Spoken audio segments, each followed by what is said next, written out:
Welcome to the second episode of Rob's Tech Tape. We finally have a name for this, which I'll explain in a little bit. But you've left 13 questions on social media and on YouTube, so let's get this thing moving.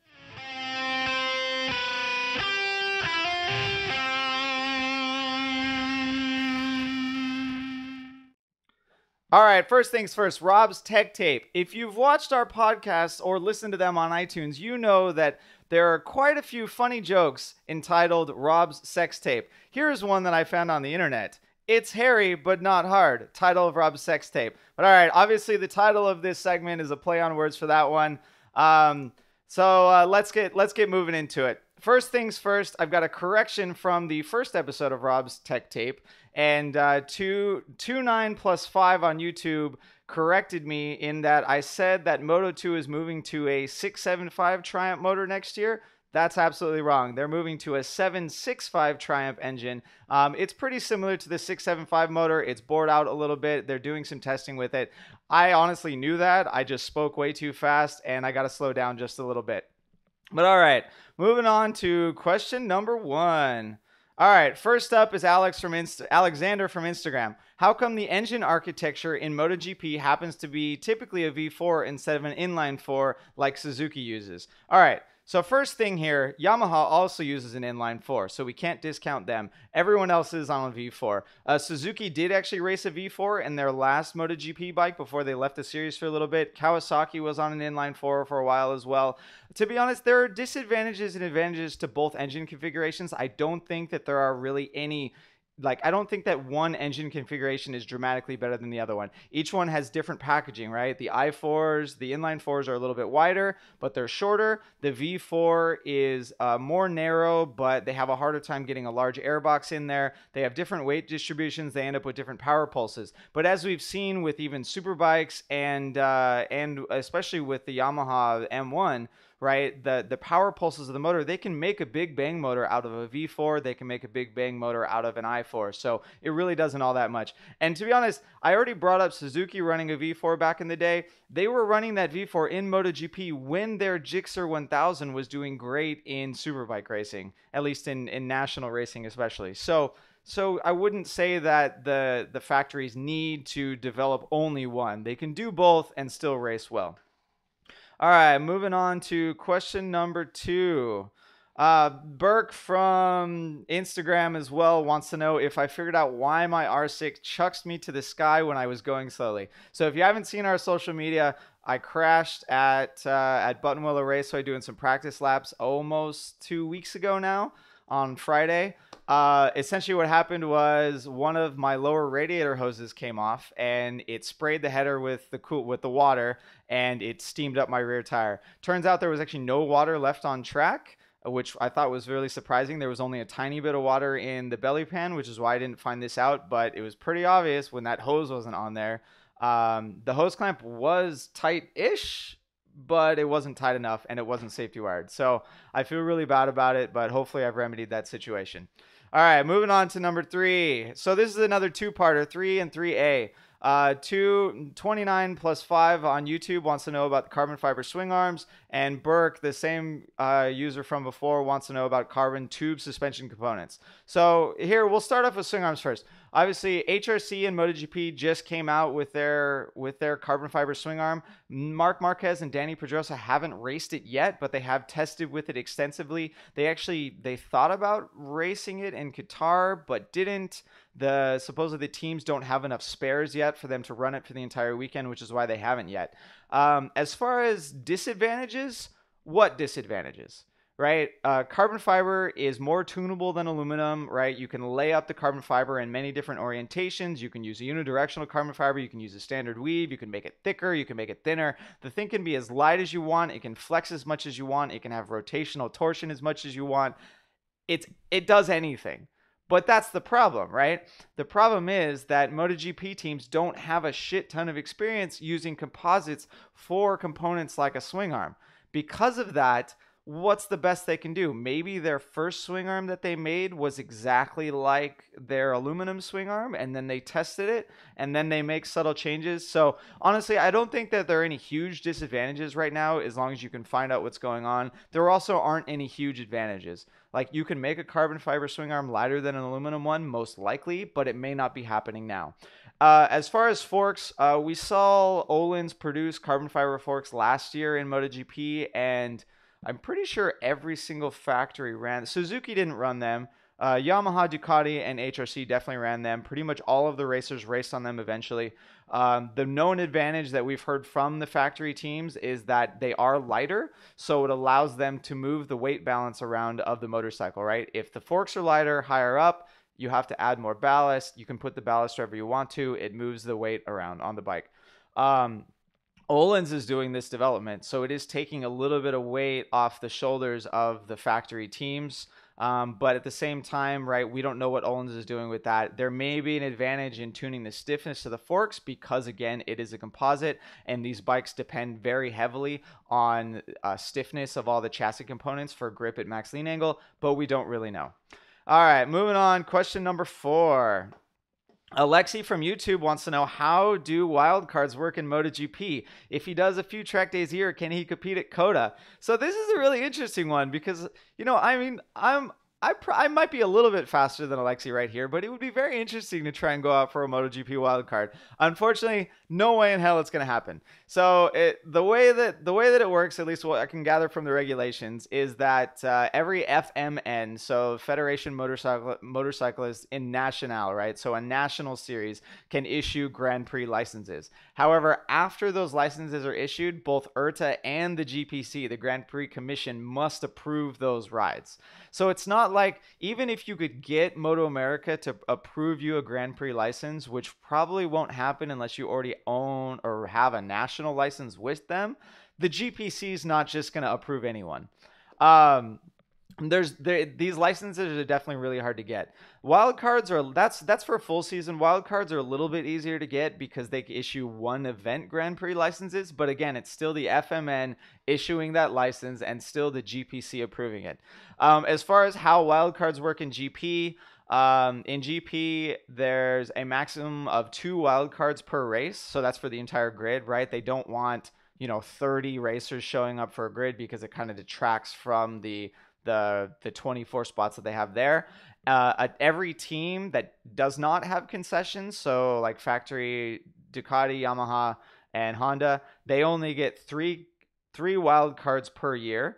Every team with concessions, so Suzuki, KTM, and Aprilia, they get 6 wild cards per year. Like we already saw, KTM has applied for a shit ton for Mexicali, and they'll be using all of them.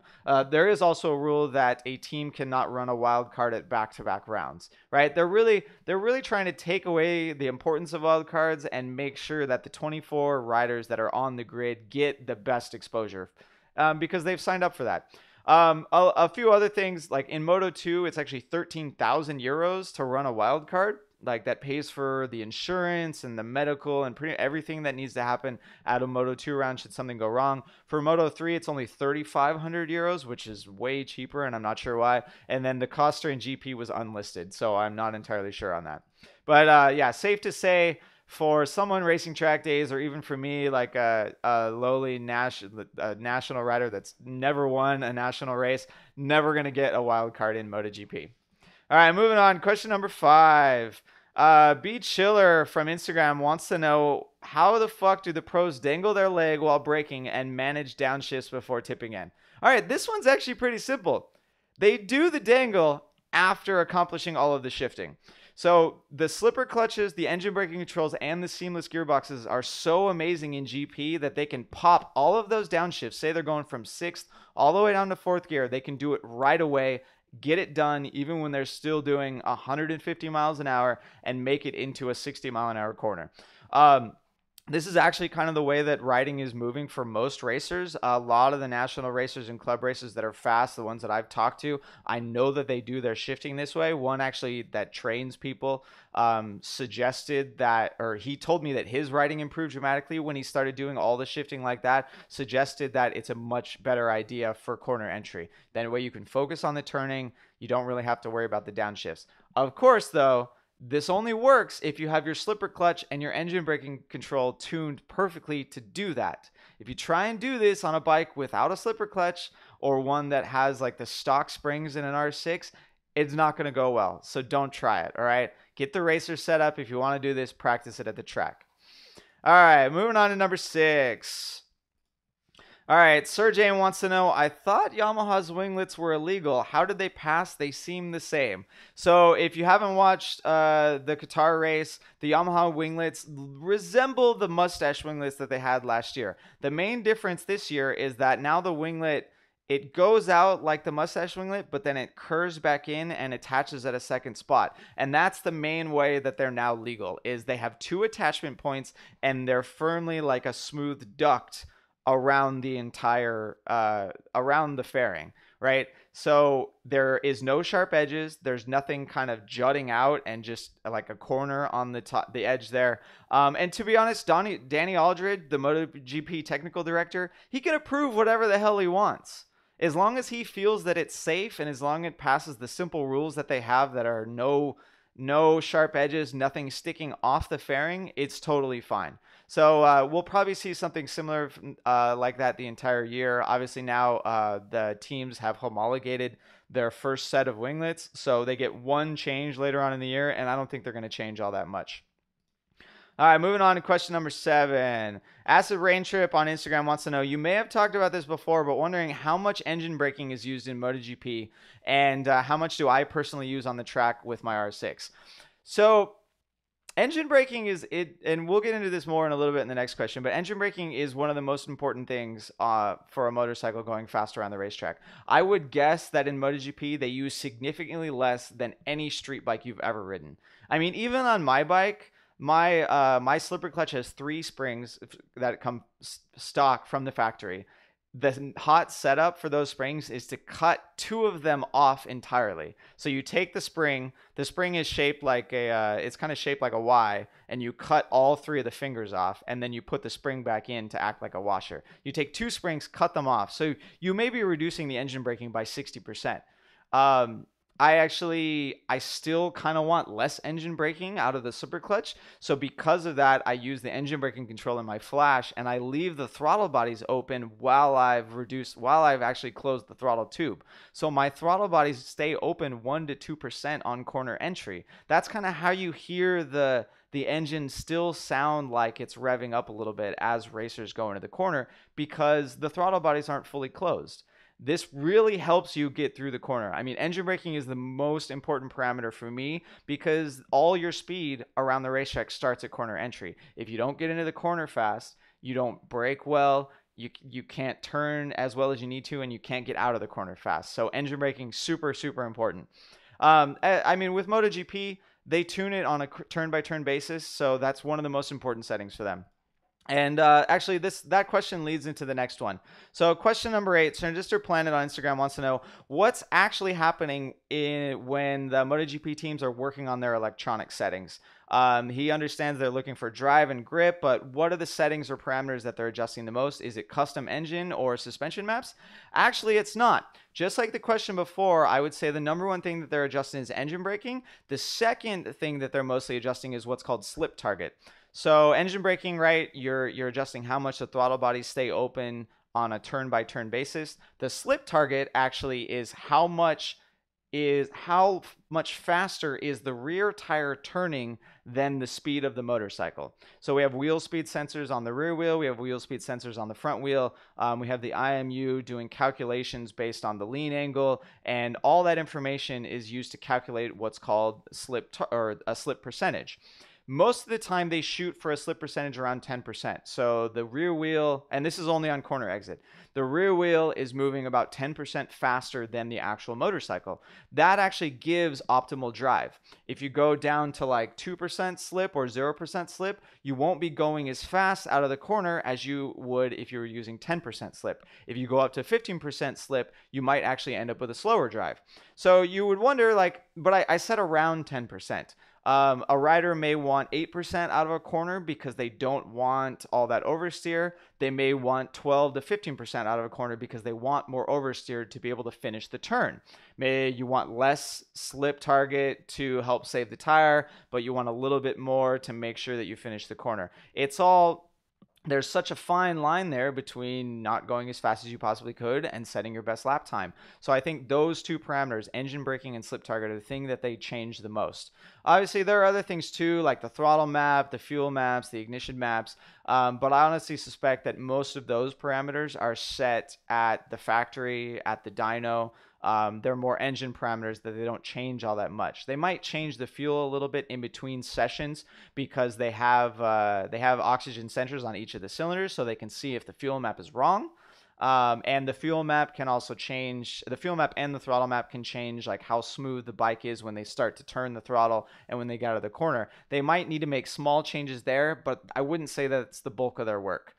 For the last part of that question, suspension maps. There are no suspension maps. So electronic suspension is banned in MotoGP. So there's no such thing as a real suspension map. And I think it's very unlikely that the suspension potentiometers are used to input data into the ECU and then affect the tune. They have the IMU to figure out the chassis attitude or to figure out how much lean angle the motorcycle has. So they don't really need it there. All right, moving on. Question number 9. We got 4 or 5 left.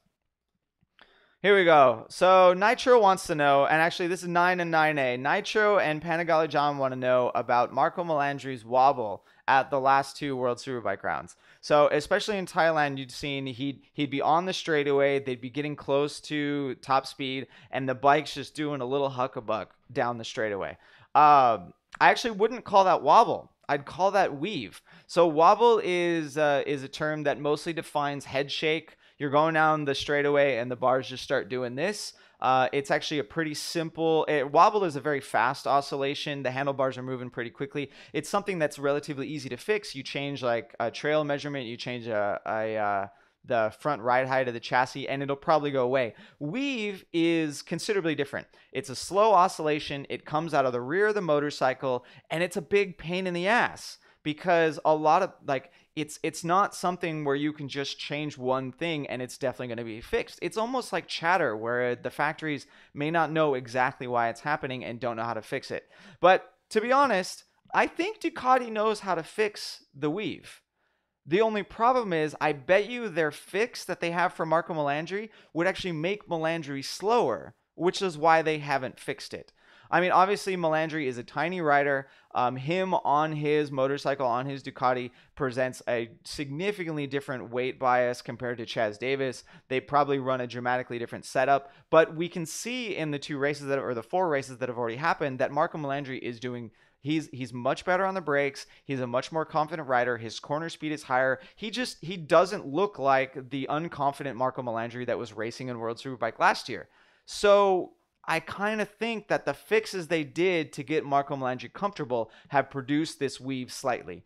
They'll probably, if I'm not mistaken, they tested at Jerez a week ago, so they were probably working on that, even though Jerez doesn't exactly have a very long straightaway. I suspect that Ducati will fix it probably before mid-season. And either way, Marco Melandri is still winning races, so it shouldn't affect. It doesn't seem to be affecting him too much. All right, that was all for 9. Number 10. So, Calgan Hamjo from Instagram. What are the main differences between my R6 and a Calyx frame, and what do they do differently? So, the Calyx is a Moto2 chassis. It's the most prolific chassis in Moto2. If I had to buy a Moto2 bike right now, which I really, really want to do, I would buy a Calyx. They're getting cheaper, which is nice because they're going to be even cheaper still next year because the class is moving to Triumph engines. But all right, so what's interesting, Calyx and the Yamaha chassis that I have. So the number one thing is the amount of effort that Calyx put into making that chassis. Calyx tried really, really, really hard to make that bike go fast around a racetrack. Yamaha did not do that for the R6. They tried to make something cost effective as a street bike that they could sell for not too much money. I mean, you can see with the Yamaha chassis, it hasn't changed since 2008, right? In 2006 and 2007, the chassis had a little frame spar that that kind of was around the airbox and around the air filter. The 2008 and even the 2017 chassis, the frame spar is just cut off. Like, and it's not a nice cut. It's not like they took an angle grinder to or a cutoff wheel to it. It looks like they took a torch to it and just cut it off, because I've seen multiple chassis side by side and they look different, which means the cut was not made nicely. Yamaha has not done work on this chassis even with the new bike. It works, it wins races, it sells motorcycles. Why the hell are they going to change it? That's the main thing. So, I mean, Calyx is doing things like optimizing chassis stiffness. They optimize it for hard braking. They optimize it for high lean angle grip. Yamaha has not done that. Calyx, obviously they've got multiple rear linkages that they optimize for track use. Yamaha put a linkage on there that works good for street use, and you can carry a passenger on. Calyx makes sure that their bike has a triple clamp that affords great stability at high speeds. Yamaha works with parking lot speeds at 5 miles an hour up to the track day riders, right? It's great that my R6 goes amazingly fast around a racetrack without any chassis changes, but you see other super sport and other super bikes that are street bikes that they don't work for shit in stock form, and then you have to modify them a little bit, right? There are certain bikes that you need to put triple clamps on. There are certain bikes that you have to put a new linkage on. Some things just don't work because the factory didn't put effort into it to make it a race bike. The other main difference between a Moto2 bike and a super sport bike is the size. I've heard that the seat is like 2 inches lower on a Moto2 bike. The whole bike is narrower. The frontal area is smaller. That's how Moto2 bikes are so fast at racetracks like COTA and other tracks with long straightaways. Even though they have like 120 horsepower super sport motors, they go just as fast as national super bikes. Not in trap speeds, but in lap times, because of all these optimizations and because they're tiny. All right, moving on to question number 11. All right, so Grumpy Rider wants to know, what are the rods that run parallel to fork tubes in World Superbike and MotoGP? Are they just to measure fork movement? Are they used to collect telemetry? And do they offer real-time input into the ECU or make other adjustments during the race? So those sensors are called linear potentiometers. So they're just linear position sensors for the suspension. So you guessed correctly on that one. There is actually one on the shock back underneath. It's only about the length of the shock as well. Those sensors in MotoGP should only be for data logging. And they're used for chassis setup during and after the session. I'm pretty certain that in MotoGP, the teams are not allowed to pipe that data into the spec ECU, into the Magneti Marelli ECU. I couldn't find the wording in the GP regulations, but I'm fairly certain on that. In World Superbike, things are a little bit different because we don't have spec ECUs. Teams probably could be cheating if they felt like it, but I suspect that, again, it's the same deal. They're only piping that into the data logger, and they're not allowed to put that in the information into the ECU nor into the IMU. All right, moving on. Question number 12. We got 2 left. All right, number 12. Why in MotoGP, when they pull away from the pits, they always click down for neutral? And then wouldn't that be starting in second gear? Also, and then, so that's the first part here. So Troy, gearboxes in MotoGP are neutral, first, second, third, fourth, fifth, sixth. So neutral is at the bottom. It's not between first and second gear. So with GP shift, they click down for first, they click down for second, they click down for third, all the way up to sixth gear. In order for them to get to neutral, they likely have a lever or a button on the handlebars, and that's the neutral lockout switch. And they hold that, and then they're allowed to go back into neutral. Obviously, if they didn't have that lever, then when they're downshifting into a first gear corner, if they accidentally popped an extra one, they'd end up in neutral. They'd probably crash. They'd probably run off. Maybe someone would run into the back of them. It'd be terrible. I thought I saw a rumor that the Moto3 KTM bike was this same gear pattern, but I couldn't confirm that, and I don't think they are. I know the Honda's not, the NSF 250R, and I know the Mahindra wasn't. Who knows about the Suitor that existed for a little while, and the KTM I can't confirm, but no one says that, so it's probably not. Second part of the question, if the software is only calibrating based on time, so we're talking about the spec ECU and how the spec ECU and actually World Superbike and in MotoGP, the software in the spec ECU knows the position of the motorcycle on track. So he's saying if they're only calibrating based on time and not on GPS, if you blow a turn and keep riding, doesn't the engine braking and everything else, isn't it going to be off until you get back to the start-finish straight? So that's the thing there. On the start-finish straight, we hit a timing sector and the bike knows where it is. There are 4 timing sectors around the track. So there are 3 other spots besides start finish where the bike can reset itself, where it can recalibrate its position. I also wouldn't be surprised if the motorcycle could recalibrate itself based on every straightaway. So they do a turn, they miss it, but you blow a right turn, you're still turning right a little bit. So it knows that you turned right. You still kind of end up on the straightaway. So it recognizes that you're going straight again and it recalibrates itself. There were years ago, like I'm talking, 2012 or whatever, we would occasionally see that a rider's bike would get confused. I remember one year, Nicky Hayden, his motorcycle got the sectors flipped. So it thought that the start of sector 3 was actually the start finish and vice versa. So all his engine braking controls were wrong. And it was shitty for him. But then, and that was back before spec ECU. But to be honest, like the factories have had input into the spec ECU. The software's come a long way even since then. I don't think the bikes are ever getting lost anymore. All right, number 13, last question here. How does the draft work for motorcycles from Ohm3D? Wouldn't there be buffeting at 350 kilometers an hour? All right, so drafting is pretty much the same for any moving vehicle, right? The drafting works as normal. The bike ahead creates what's called essentially a low pressure area behind it. So a lot of people would say that it pushes the air out of the way. Because it pushes the air out of the way, the air can't recombine behind the motorcycle very easy. Because it can't recombine behind the motorcycle, there's a gap. There's a small amount of vacuum. It's a low pressure area behind the motorcycle. If you're riding in that area, your motorcycle now has less drag on it because there's less air moving across it. So that's how drafting works. It works on cars that way, it works on planes that way, it works on bicycles that way. It's all the same. Actually, being in the draft actually removes a tiny bit of drag from the front motorcycle as well because it takes up some of that low pressure space. The low pressure space actually creates drag on the motorcycle as well, because you can imagine that vacuum pulls on things. So if you have vacuum behind something, it's going to be pulling it backwards. That also creates drag. It's called pressure drag. But as far as buffeting goes, it really depends. There should be no buffeting right behind the motorcycle, or at least very minimal buffeting. But that's right when you're on their ass. If you pulled back a little bit or you pulled slightly to the side, you're going to be getting into that boundary of turbulent air. The turbulent air itself, it kind of, the amount of it really all depends on the motorcycle. It depends on the rider, depends on the speed that they're moving. We could imagine that winglets, because they're adding or they're taking energy or adding energy to the air, they are actually going to stir the air up more. They're going to make it more turbulent. This could cause more buffeting. But at the same time, now that we have ducted winglets, the ducts on the side could be keeping the air on the side of the motorcycle more laminar and less turbulent, and actually reducing buffeting, right? We haven't heard that much about the buffeting after the real winglets went away.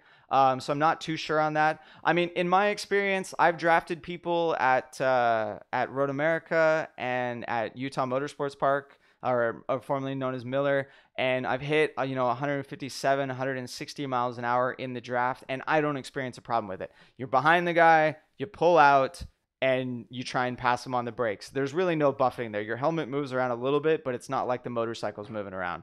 But to be fair, at 350 kilometers per hour, about 217 miles an hour, the wind energy is probably at least twice as strong. There's no way it's linear. It's got to be at least a square relationship. So it's probably twice, if not more, if not stronger than that. So they still could be experiencing buffeting. They're pro racers. They deal with it. We saw amazing speeds at Qatar. We saw passes into the first corner. We didn't see any problems with drafting. I mean, if they bitch about it again, we're just going to roll our eyes a little bit. But all right, that's all my questions. It's Wednesday right now before the Argentina round for MotoGP. We will definitely have a video after that. Please like, share, and subscribe on this. And please leave me comments in the YouTube video or questions in the comments of the YouTube video for things that you want me to answer later. I will do more of these videos. I promise I'll do them more often than monthly. I just got to know that the questions are there. You left a ton on Instagram. I'm sorry if I didn't get to your questions. There were a couple that I had no clue on, so we didn't go over those. But yeah, thanks for listening to Rob's Tech Tape. Follow BrotoGP, like, share, and just subscribe to this video, and check out our podcast as well. Peace.